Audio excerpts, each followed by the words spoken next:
Welcome students to a new edition of your e-class.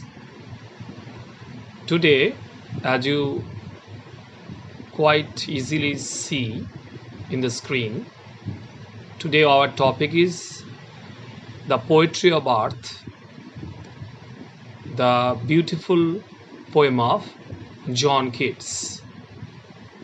As usual, we shall start the poem with the introduction given in the earlier edition of your textbook Mindscapes. So I'm just discussing the second paragraph of the introduction. Just follow me. In the poetry of earth is never dead, Keats uses the Petrarchan form of the sonnet. তাহলে আমরা পরিষ্কার বুঝতে পারছি Kitts এখানে পেট্রাকান form of sonnet বা Italian sonnet এই ফরম্যাটটি ব্যবহার করছেন। অর্থাৎ 14 লাইনের কবিতা আমরা সবাই জানি। তো একটা প্যাটার্ন আছে, সেটা হচ্ছে octave follows the rhyme scheme A B B A A B B A and the sestet C D C D. Just জেনে রাখো প্রথম দুটো ভাগ, প্রথম ভাগে 8 লাইন, তারপরের ভাগে 6 লাইন, ওটার প্যাটার্নটা দেওয়া আছে। এবার পরের লাইনগুলো খুব important for understanding the poem. Keats uses music as a symbol of poetry. Keats এখানে কবিতার যে প্রতীক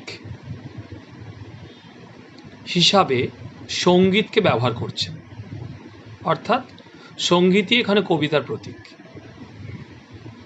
In the octave he presents the music of summer in the voice of the grasshopper.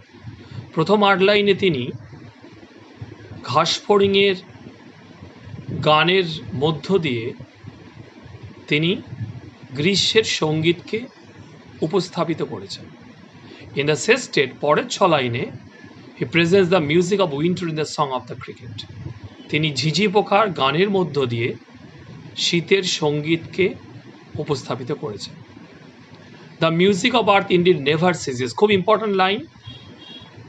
পৃথিবীর কবিতা সত্যি সত্যি কখনো শেষ হয় না। It is a continuous celebration through the cycle of seasons. এটা একটা নিরবচ্ছিন্ন উদযাপন ঋতুচক্রের মধ্যে দিয়ে। এই যে একের পর এক ঋতু যায় আসে, পৃথিবীর কবিতা কিন্তু চলতেই থাকে।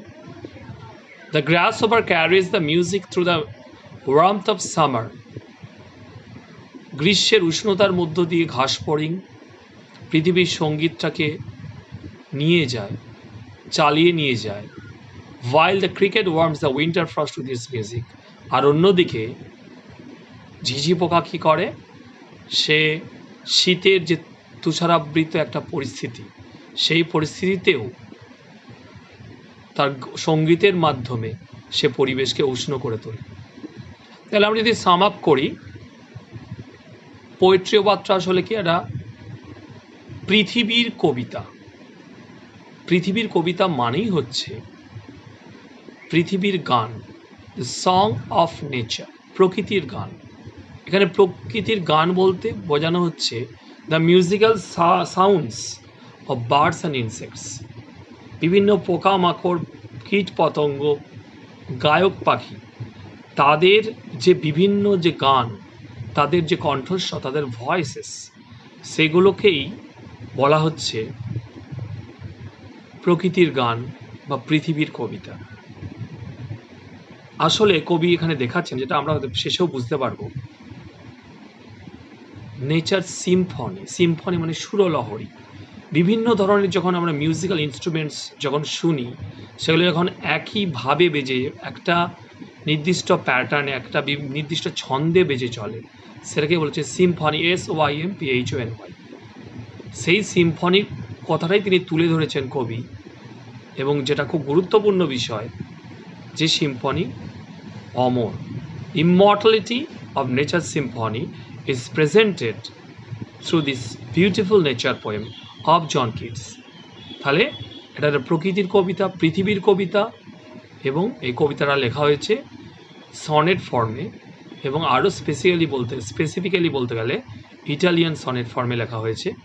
এবার আমরা মূল কবিতায় চলে যাচ্ছি। আমরা যদি ফার্স্ট স্ট্যান্ডার দিকে তাকাই, প্রথম 4 লাইন, জাস্ট একটু ফলো করো আমাকে।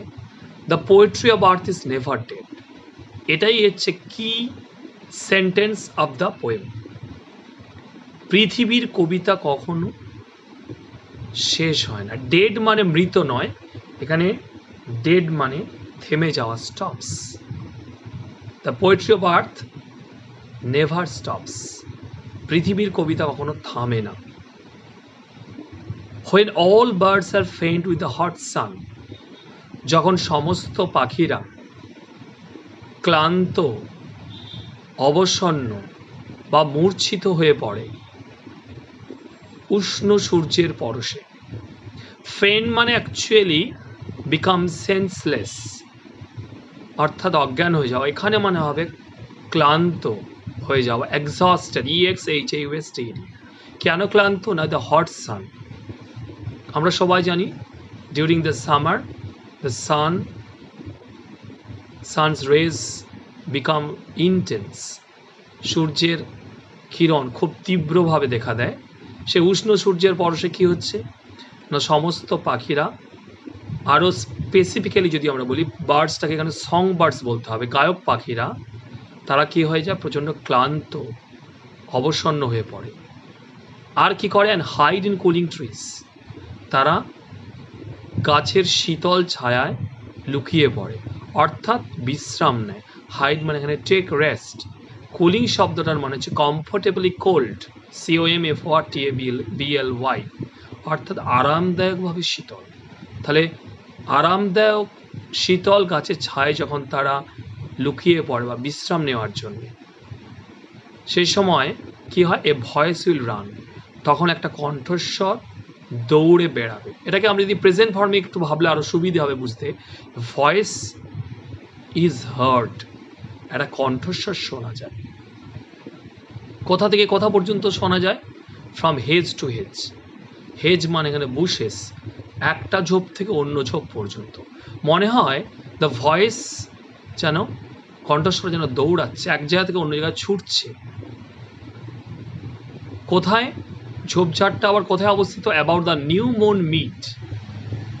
নিউ মুন মানে সদ্য কাটা হয়েছে এমন, মন মানে এখানে ফ্রেশলি কাট, নিউ মুন মানে freshly, FRESHLY CUT, cut. Mead মানে মেডো, MEADOW, মেডো, এটা পোয়েটিক ইউজ, কবিরা অনেক সময় এভাবে ব্যবহার করেন। মেডো মানে এখানে তৃণভূমি বলা যেতে পারে, অথবা শস্য ক্ষেত্র বললে আরও ভালো হয়। শস্য ক্ষেত্র বলে অনেক বেশি লজিক্যাল হবে, কারণ যেটা কিনা একটু আগেই হয়তো কাটা হয়েছে, হারভেস্ট করা হয়েছে, তাহলে নিউ ফ্রেশলি কাট মেডো। তাহলে আবার যদি আমরা এটাকে, এই 4 লাইনটাকে নিয়ে একটু ভাবি, পৃথিবীর কবিতা কখনোই শেষ হয় না। যখন সমস্ত গায়ক পাখিরা উষ্ণ সূর্যের পরশে অবসন্ন ক্লান্ত হয়ে পড়ে এবং লুকিয়ে পড়ে গাছের শীতল ছায়ায়, তখন একটা কণ্ঠস্বর শোনা যায়, যেন কণ্ঠস্বরটা ছুটছে। কোথা থেকে কোথায় ছুটছে? সদ্য কাটা শস্য ক্ষেত্রের মধ্যে থাকা একটা ঝোপ থেকে অন্য ঝোপ পর্যন্ত। সে কে? নেক্সট লাইনে বলছে দ্যাট ইজ দ্য গ্রাসহপার, ওই আসলে ঘাসফড়িং। দ্যাট মানে এখানে দ্যাটটার সাথে কিসের লিঙ্ক আছে? ভয়েস। ভয়েসটাই হচ্ছে গ্রাসহপার। কার কণ্ঠস্বর? না, ঘাসফড়িংয়ের কণ্ঠস্বর। হি takes the lead, he takes the lead মানে সে নেতৃত্ব দান করে ইন সামার লাক্সারি। লাক্সারি মানে বিলাসিতা, প্রাচুর্য, অ্যাবান্ডান্স, ABUNDANCE, গ্রীষ্মের প্রাচুর্যের মধ্যে সে নেতৃত্ব দেয়। তার মানে আমি আগেই সিম্ফনি শব্দটা ব্যবহার করেছি, SYMPHONY, সিম্ফনি মানে সুরলহরী। তোমরা যদি কোনো লাইভ প্রোগ্রাম দেখো, কোনো মিউজিক্যাল প্রোগ্রাম দেখো, দেখবে অসংখ্য মিউজিক্যাল ইনস্ট্রুমেন্টস, সেটা বাঁশি থেকে আরম্ভ করে, অক্টোপ্যাড থেকে আরম্ভ করে, গিটার, সেতার, বিভিন্ন টাইপের যে মিউজিক ইনস্ট্রুমেন্টগুলো যখন একই প্যাটার্নে বাজে তখন সেটাকে সিম্ফনি বলে। তাহলে কবি কল্পনা করছেন যেন প্রকৃতির মধ্যে একটা সুরলহরী বেজেই চলেছে, সেই সুরলহরী সাথে সামার লাক্সারির একটা যোগ আছে। লাক্সারি কেন বলা হচ্ছে না, in summer so many birds and insects begin their humming sounds. অসংখ্য পতঙ্গ পাখি তাদের গুঞ্জন করে চলে। এটাকেই প্রাচুর্য বলা হচ্ছে, কেননা summer is the ideal time for them to express their voice.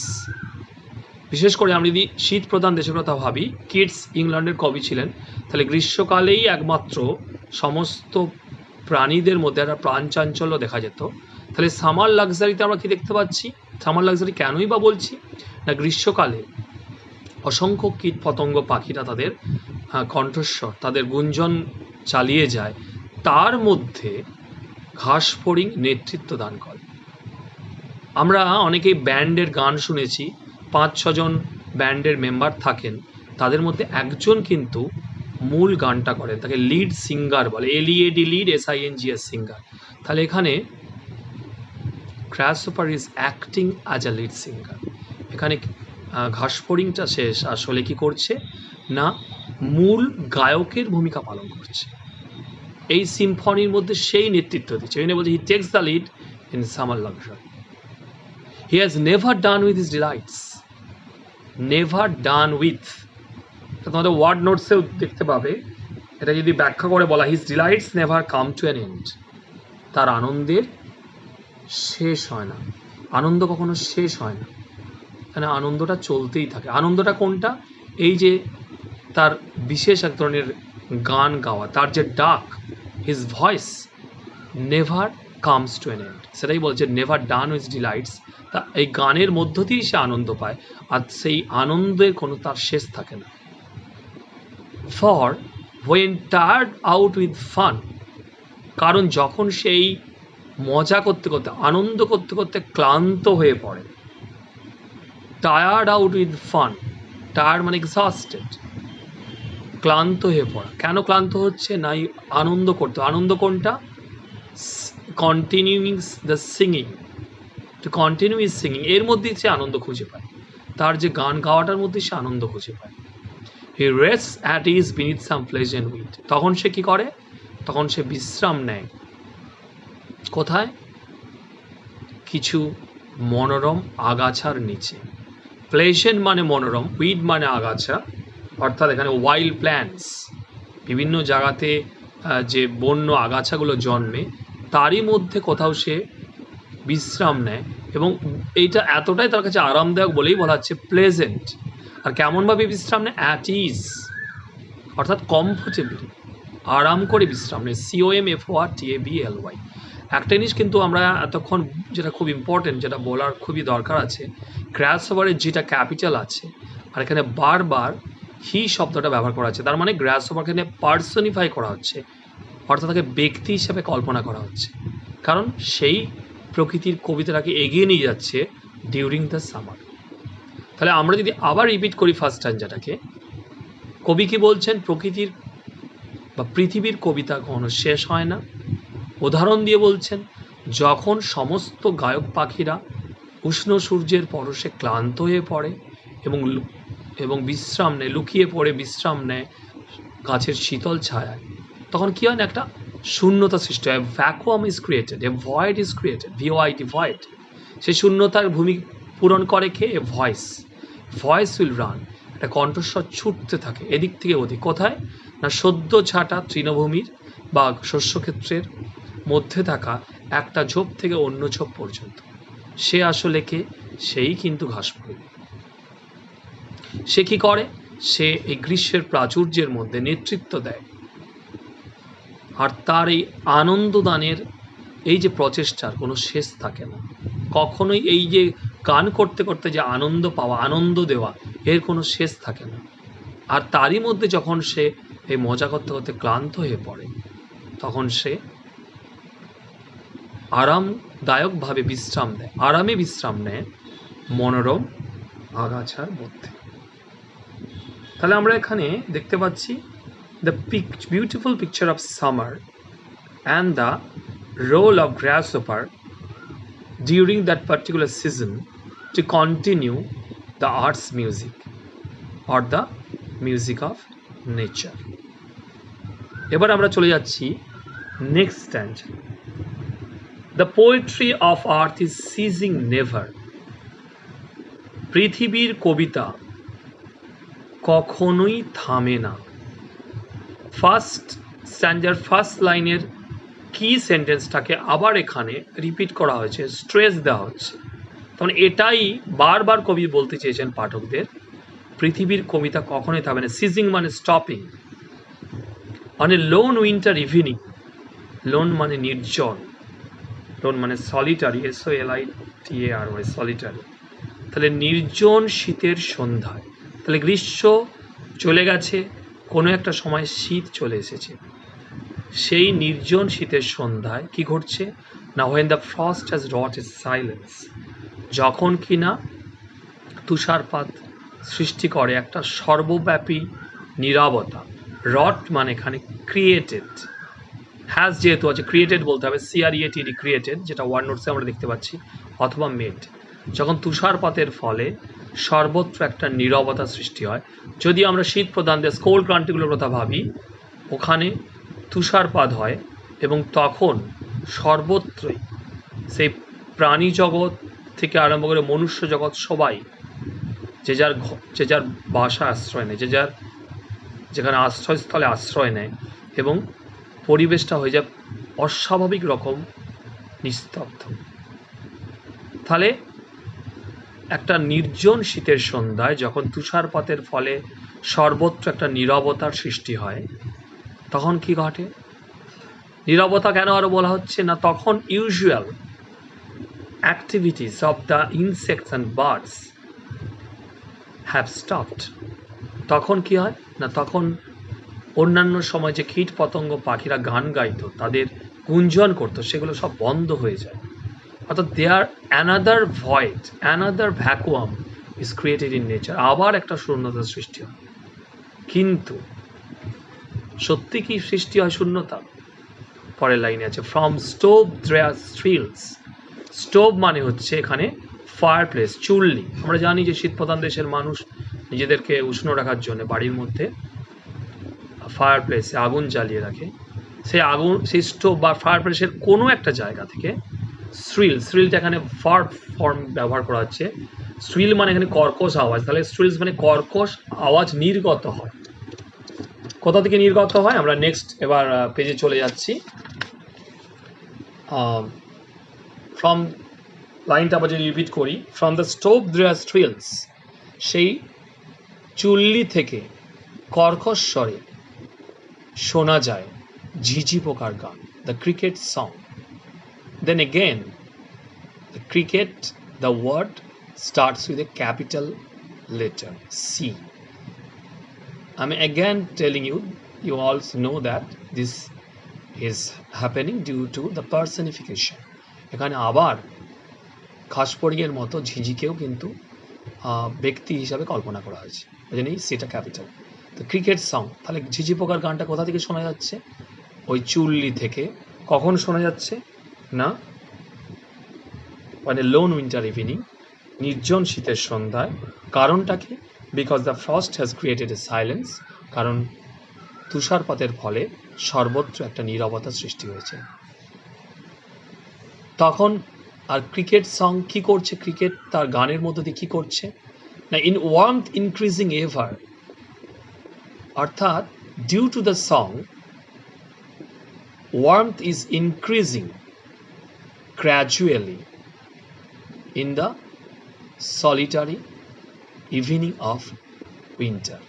শীতের এই নির্জন সন্ধ্যায় আস্তে আস্তে উষ্ণতা বৃদ্ধি হচ্ছে ঝিঝি পোকার গানের কারণে। এটাকে জাস্ট কবি এটা কল্পনা করছেন। আমরা জানি যে গান গাইলেই যে উষ্ণতা সৃষ্টি হবে তার কোনো মানে নেই, কিন্তু এটা in his imagination he thinks that the cricket song is creating a warmth in the atmosphere, in the cold atmosphere of the winter. তাহলে ইনক্রিজিং মানে বেড়ে ওঠার, ওয়ান মানে উষ্ণতা। and seems to one in drowsiness have lost. seems এর আগে ইট শব্দটা উজ্জ আছে, it seems to one in drowsiness have lost. one মানে এ পার্সন, কোন এক ব্যক্তি। drowsiness মানে তন্দ্রাচ্ছন্ন অবস্থা। হাফ লস্ট মানে অর্ধ ঘুমন্ত, হাফ অ্যাসলিপ। তাহলে যে ব্যক্তি তন্দ্রাচ্ছন্ন অবস্থায় অর্ধ চেতন থাকে, অর্থাৎ খুব সহজ করে ভাবলে যে একটা মানুষ হয়তো পুরোটা ঘুমানে, কিছুটা তার তন্দ্রা ধরে এসেছে, কিছুটা ঘুম পাচ্ছে, কিন্তু সে হাফ অ্যাসলিপ, অর্ধ ঘুমন্ত। তো সেই রকম অবস্থায় তার কাছে এটা মনে হয়, and it seems to him, আবারও বলছি সিমসের আগে ইটটা যোগ করে নাও, ইট সিমস টু হিম, তার কাছে এটা মনে হয়। কার কাছে মনে হয়? না যে ব্যক্তি, সেই ব্যক্তি যিনি কিনা তন্দ্রাচ্ছন্ন অবস্থায় কিছুটা ঘুমিয়ে, কিছুটা অর্ধ ঘুমন্ত অর্ধ জাগরিত, এইরকম একজন ব্যক্তির কাছে ওই ঝিঝি পোকার গানটাকে অন্যরকম কিছু মনে হয়। কি মনে হয়? দ্য গ্রাস অফার্স, অর্থাৎ দ্য গ্রাস অফার সং, অর্থাৎ ঝিঝি পোকার গানটাকে সে এই অর্ধচেতন অবস্থায় মনে করছে যেন ঘাস ফড়িংয়ের গান। কোথায়? সে যেন কোথা থেকে শুনতে পাচ্ছে? অ্যামং সাম গ্রাসি হিলস, অর্থাৎ ঘাসে ঢাকা কোনো পাহাড় থেকে ঘাস ফড়িং ডেকে ডেকে যাচ্ছে বলে তার মনে হচ্ছে। আসলে কিন্তু সে শুনছে ঝিঝি পোকার গানটাকেই। তারপর এইটার মাধ্যমে কবি আবার দেখাচ্ছেন the continuous flow of nature's music, অর্থাৎ একটা ঋতু শেষ হওয়া মানেই যে প্রকৃতির গান শেষ হবে তা নয়, ঝিঝি পোকার গানটাও একদিন শেষ হবে, তারপরে কিন্তু আবার ঘাস ফড়িং তার নতুন করে তার গান শুরু করবে। অর্থাৎ ইটস কন্টিনিউয়াস প্রসেস, তারপরে বারবার জোর দেওয়া হচ্ছে। আর আবার রিপিট করছি লাস্ট স্ট্যান্জাটা, পৃথিবীর কবিতা কখনো থামে না, নির্জন শীতের সন্ধ্যায় যখন তুষারপাতের ফলে সর্বব্যাপী একটা নিস্তব্ধতা, নীরবতা সৃষ্টি হয়, তখন রান্নাঘরের চুল্লি থেকে কর্কশ কণ্ঠে ডেকে ওঠে ঝিঝি পোকা, যার গান ধীরে ধীরে পরিবেশের উষ্ণতাকে বাড়িয়ে দেয়। এবং যে ব্যক্তি তন্দ্রাচ্ছন্ন অবস্থায়, অর্ধচেতন অবস্থায় বিশ্রাম নিচ্ছে, হতে পারে দ্য পোয়েট হিমসেলফ, কবি নিজেকেই হয়তো এটা ভাবছেন, সেই ব্যক্তির কাছে ঝিঝি পোকার গানটাকে মনে হয় ঘাস ফড়িংয়ের গান, ঘাস ফড়িংয়ের কণ্ঠস্বর, যে কিনা ডেকেই চলেছে ঘাসে ঢাকা পাহাড়গুলো থেকে। I hope that all of you have understood the poem. তোমরা আবার টেক্সটটাকে নতুন করে পড়ো। Before that, as usual, I am telling you to stress on some important words and expressions from the poem. যেগুলো এক্সপ্রেশনগুলো তোমাদের পরবর্তীকালে পরীক্ষার ক্ষেত্রে কাজে লাগবে, সেগুলো আমি একটু দেখাচ্ছি।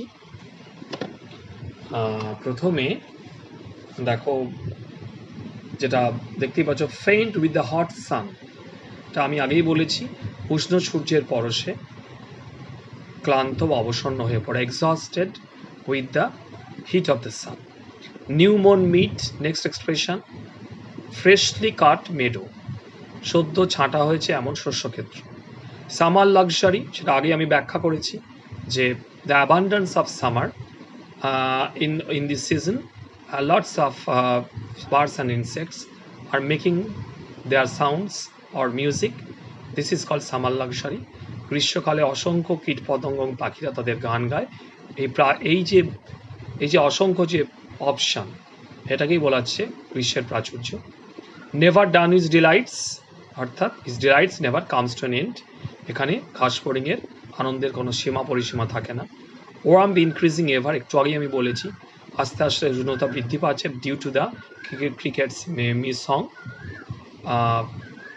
ড্রাউজিনেস হাফ লস্ট, অর্থাৎ অর্ধচেতন বা অর্ধ ঘুমন্ত অবস্থায় কোনো ব্যক্তিকে বোঝানো হচ্ছে যে কিছুটা জেগে আছে, কিছুটা যেন ঘুমিয়ে পড়েছে, সেই ব্যক্তিকে বলা হচ্ছে ড্রাউজিনেস হাফ লস্ট। রট এ সাইলেন্স, একটু আগেই যেটা আরও আগের লাইনে আছে, অর্থাৎ শীতে কি হয় না, তুষারপাতের ফলে সর্বত্র একটা নীরবতা সৃষ্টি হয়। আশা করি তোমরা এগুলো বুঝতে পেরেছো। তোমরা আবার কিন্তু আমাকে জানাবে তোমাদের ফিডব্যাকটা, কেমন লাগলো তোমাদের এই আলোচনা। এবার নিশ্চয়ই তোমরা প্র্যাকটিস করবে টেক্সটটা ভালো করে পড়ার পরে, আর বুঝে নেবে মেন জায়গাগুলো, যেটা আমি আগেও বলেছি, ইন্ট্রোডাকশনটাকে বিশেষ করে জোর দিয়ে পড়ো, ইন্ট্রোডাকশনটা পড়লে কিন্তু যে কোনো কবিতার ক্ষেত্রে অন্তত তোমরা অনেকটাই অ্যাডভান্টেজ পাবে বোঝার ক্ষেত্রে।